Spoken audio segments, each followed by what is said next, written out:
원수도 사랑하겠네.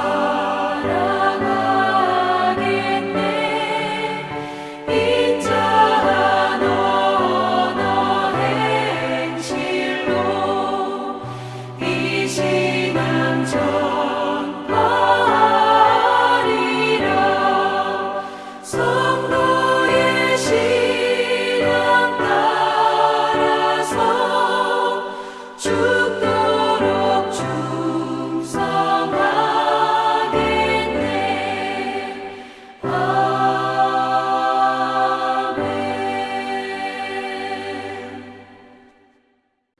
오늘 우리에게 주신 하나님의 말씀은 누가복음 21장 10절부터 24절의 말씀입니다.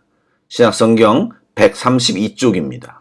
누가복음 21장 10절부터 24절의 말씀을 드라마 바이블로 낭독합니다. 민족이 민족을, 나라가 나라를 대적하여 일어나겠고, 곳곳에 큰 지진과 기근과 전염병이 있겠고, 또 무서운 일과 하늘로부터 큰 징조들이 있으리라.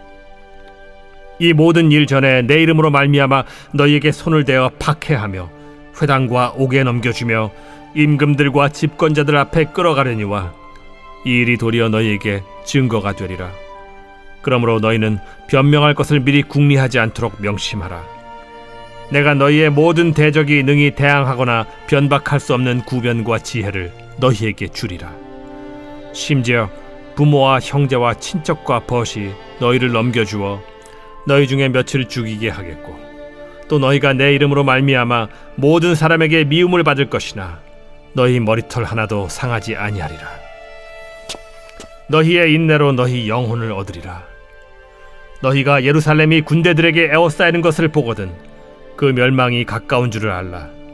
그때 유대에 있는 자들은 산으로 도망갈 것이며 성내에 있는 자들은 나갈 것이며 초원에 있는 자들은 그리로 들어가지 말지어다. 이날들은 기록된 모든 것을 이루는 징벌의 날이니라.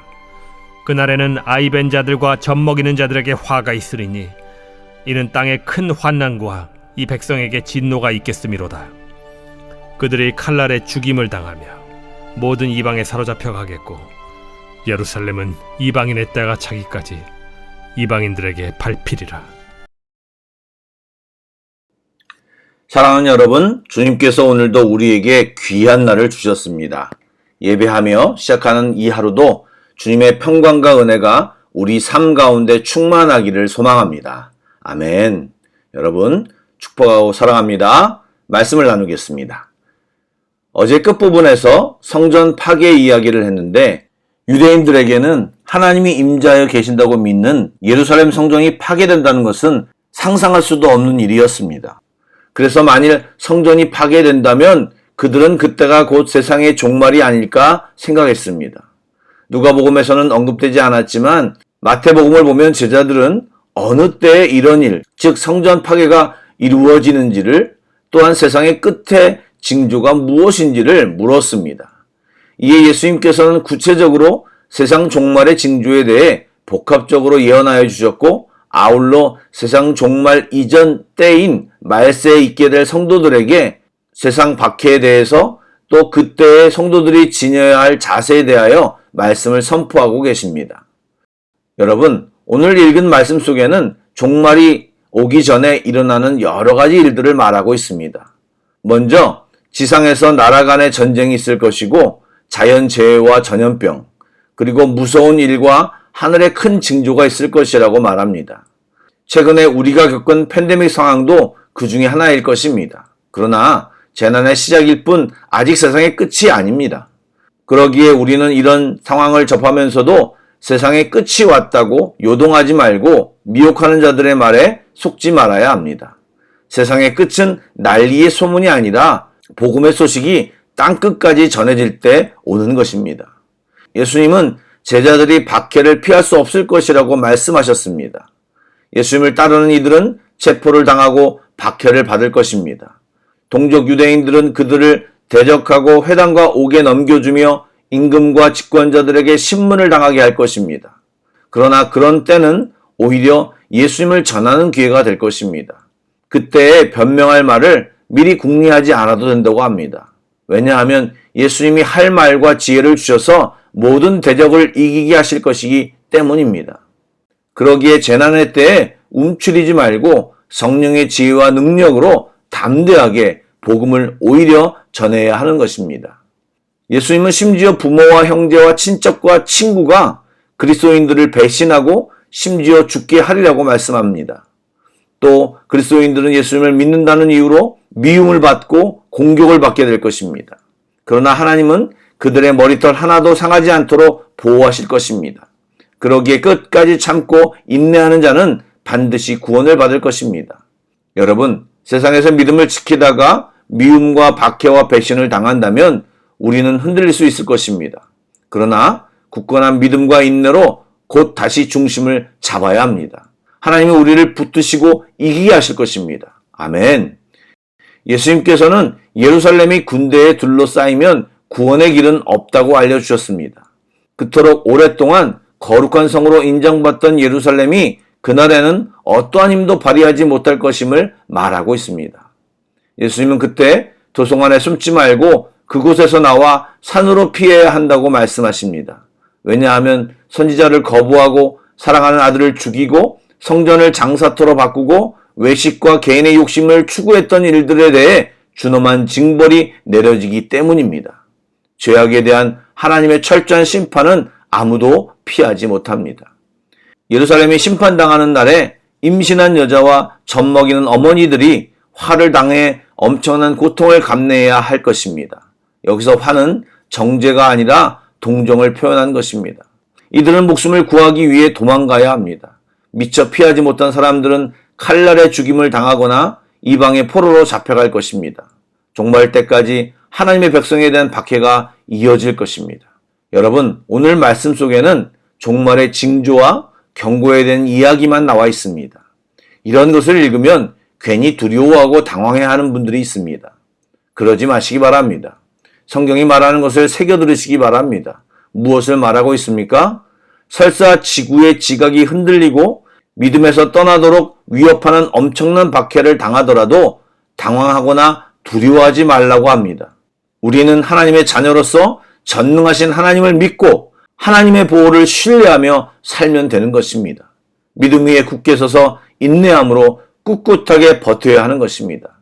그러면 우리는 안전하게 살아남을 것이고 하나님의 구원을 맛보게 될 것입니다. 참 아이러니하고 신기한 것은 이런 박해와 어려움이 우리의 신앙이 진짜인지 가짜인지를 판가름하게 된다는 것입니다. 우리들의 신앙이 진짜입니까? 가짜입니까? 말씀드린 대로 종말의 징조와 경고에 대한 이야기를 들을 때 두려워하고 당황해하는 분들도 있지만 반대로 대놓고 무시하고 외면하는 분들이 있습니다. 그런 분들에게 다시 한번 말씀드립니다. 여러분, 귀담아 들으셔야 합니다. 만약 우리 시대에 우리가 이 종말을 겪지 않는다면 이 말씀과 경고를 우리 자녀들에게 꼭 전달해 주어야 합니다. 그래서 그들도 믿음을 지키고 주님과 함께 복음을 전하는 사명을 감당하는 귀한 주님의 사람들이 되어야 합니다. 사랑하는 여러분, 주님 오실 때 기쁨과 찬양으로 환호하며 주님을 맞이하는 우리 모두가 되길 주님의 이름으로 축복합니다. 아멘. 기도하겠습니다. 사랑의 주님, 코로나 상황을 보내면서 우리는 종말의 한 징조를 정확히 보았습니다. 깨어있지 않으면 위기를 위기로 알지 못하고 우리도 알지 못하는 사이에 주님도 신앙도 잃어버리고 살 것이 분명합니다. 주님을 더 꼭 붙잡고 살기를 소망합니다. 주의 강하신 손으로 우리를 붙드시고 보호하여 주시옵소서. 주님을 신뢰합니다. 감사합니다. 살아계신 예수님의 이름으로 기도드립니다. 아멘. 계속해서 찬양곡을 묵상하시고 합심기도와 개인기도로 나아가겠습니다.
거친 파도 날 향해 와도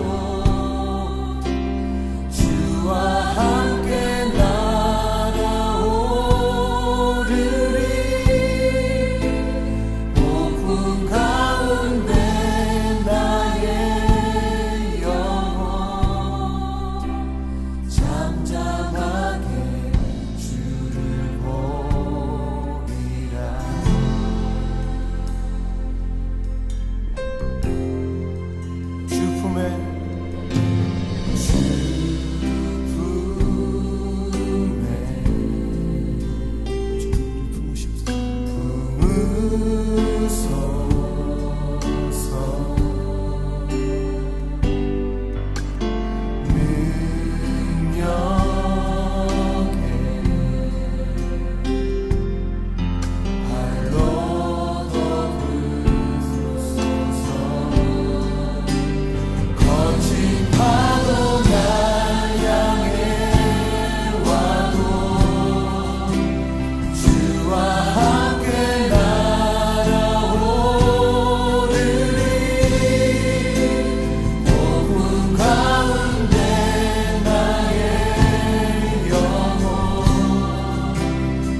안에 나 거리 주님 안에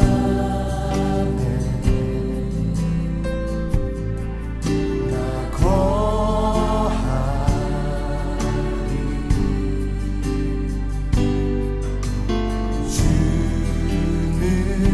주는요 잠잠히 남이네.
찬양합니다.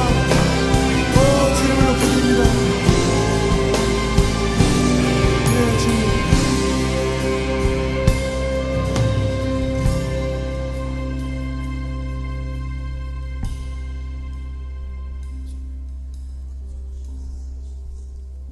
내 영혼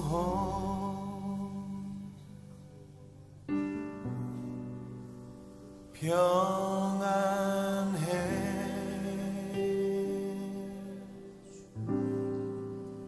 내 영혼 내 영혼